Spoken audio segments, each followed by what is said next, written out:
Assalamualaikum warahmatullahi wabarakatuh. Bismillahirrahmanirrahim. Alhamdulillahi rabbil alamin. Wabihi nasta'in ala umuri dunya waddin.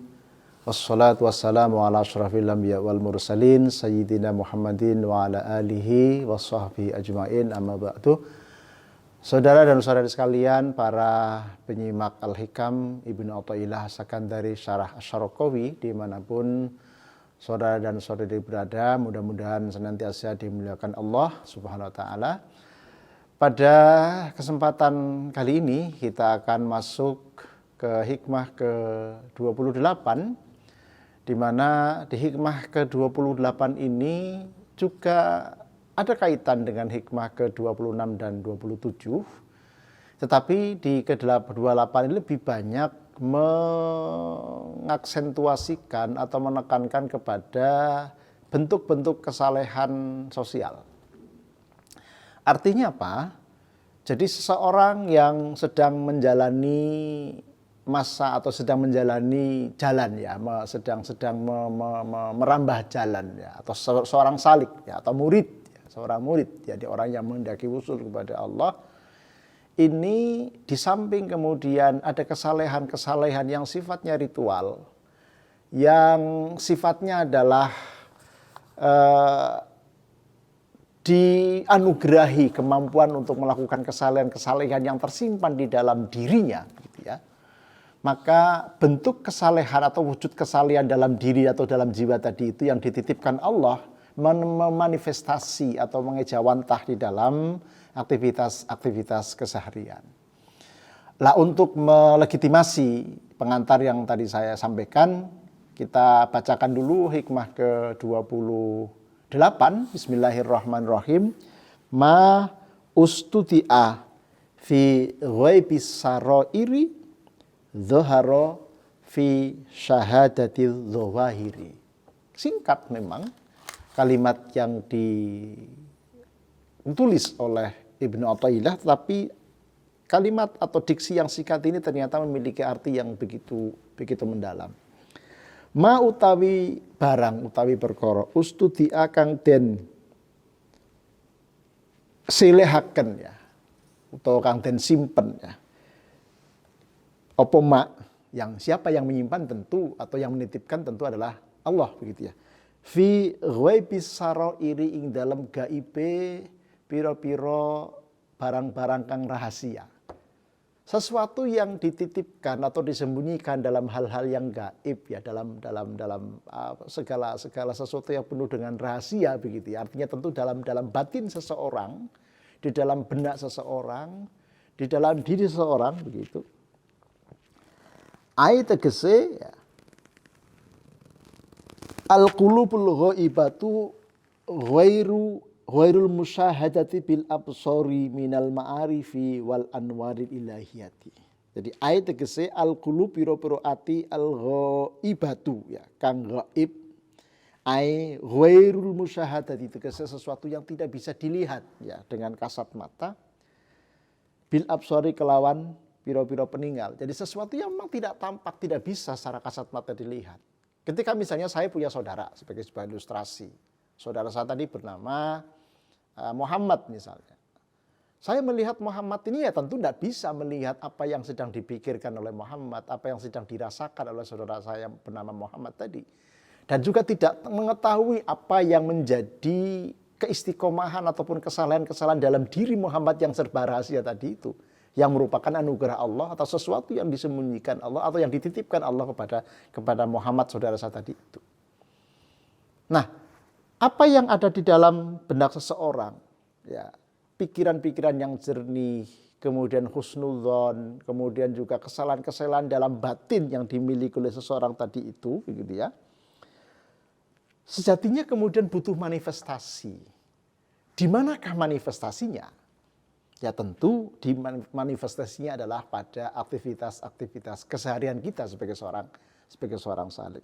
Zuharo mongko pertelo opo ma ya fi syahadati dzawahiri ing dalem peninggalane pira-pira barang kang zahir. Artinya ketika saudara saya tadi soleh, Muhammad tadi itu soleh betul, dia nggak pernah punya prasangka buruk, selalu menghindarkan diri dari niat yang tidak baik, lalu tidak ada pikiran untuk mencederai orang lain, menyakiti orang lain, begitu ya. Itu kan tidak tampak oleh kita ya.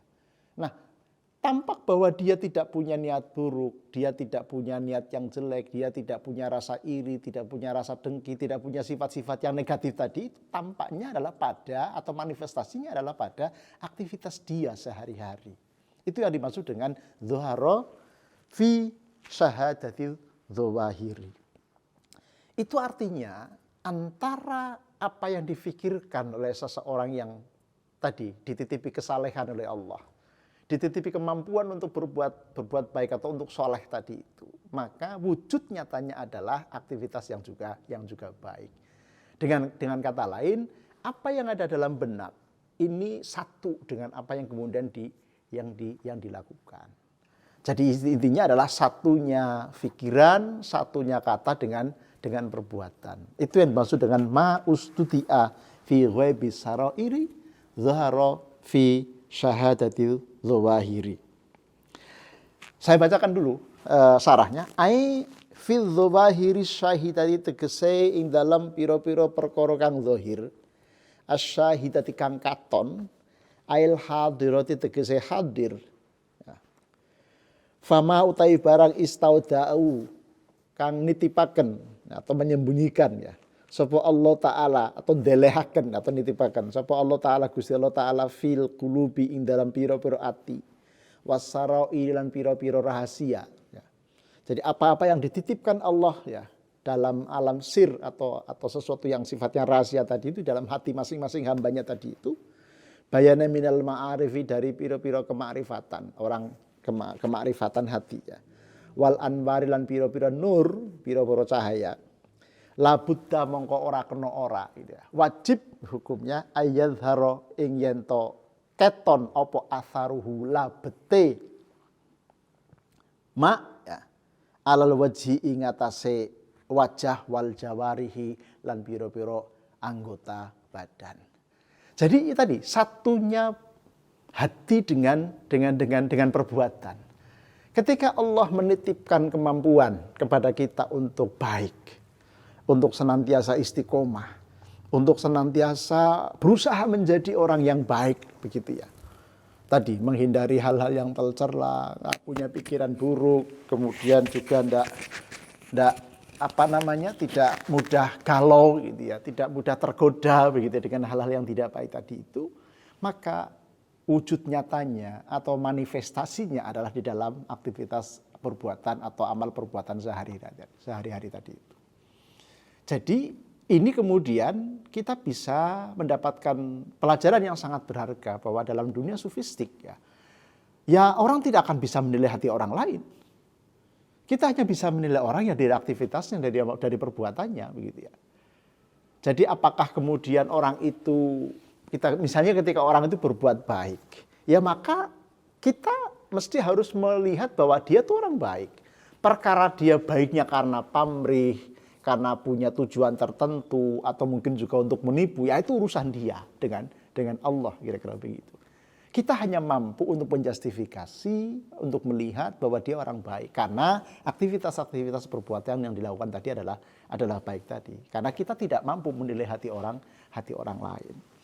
Nah oleh karena itu sekali lagi labudda ayyadhara atharuhu alal wajhi wal jawarihi, ini mengimplikasikan sebuah keniscayaan bahwa kalau kita sudah dititipi kemampuan untuk baik tadi itu ya, lalu punya ketulusan dan keikhlasan sekaligus keseriusan untuk mendekatkan diri kepada Allah, maka kita punya kewajiban untuk menzohirkan kebaikan yang ada dalam benak dan pikiran serta hati kita tadi itu dalam aktivitas kita sehari-hari.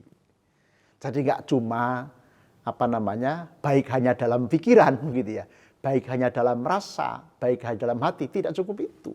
Harus termanifestasi di dalam aktivitas nyata. Nah, ini yang sering kemudian bisa kita analogkan dengan dimensi kesalehan dalam berislam, di mana kita ketika mencontoh baginda Rasulullah Shallallahu Alaihi Wasallam, itu kan beliau sangat konsisten ya untuk menyatukan, setidaknya menyeimbangkan antara kesalehan ritual dengan kesalehan sosial. Jadi ini juga menjadi bahan introspeksi kepada kita sekalian, saudara-saudari yang saya hormati, bahwa menjadi orang baik itu tidak cukup hanya di batin, gitu ya. Tidak cukup hanya dipendam dalam diri, dalam hati kita. Hatinya kita bersihkan ya, tapi kemudian tidak memanifestasi di dalam aktivitas keseharian. Oleh karena itu, saya kira ini menjadi momentum yang sangat baik untuk kita melakukan muhasabah, untuk melakukan introspeksi bahwa dunia sufistik mengajarkan kepada kita memiliki kepedulian. Yakni ada kesalehan ritual di mana itu merupakan wahana atau piranti kita masyuk dengan Allah ya. Mohon maaf saya menggunakan istilah itu. Artinya bagaimana kita serius ya, mujahadah, muraqabah, muhasabah ya, berbagai macam aktivitas sufistik yang kaitannya dengan latihan hati, olah hati. Bagaimana kemudian kita senantiasa memiliki kedekatan ya, senantiasa bergantung kepada Allah. Pada saat yang bersamaan kita juga harus memiliki kepedulian sosial. Tak boleh kemudian orang yang sedang menjadi salik mendekatkan diri kepada Allah abe dengan lingkungan sekitar.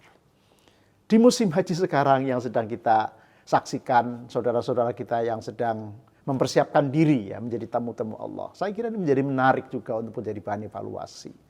Sudahkah kemudian amalan-amalan ibadah haji yang dilakukan itu kemudian berdampak terhadap kesalahan-kesalahan sosial?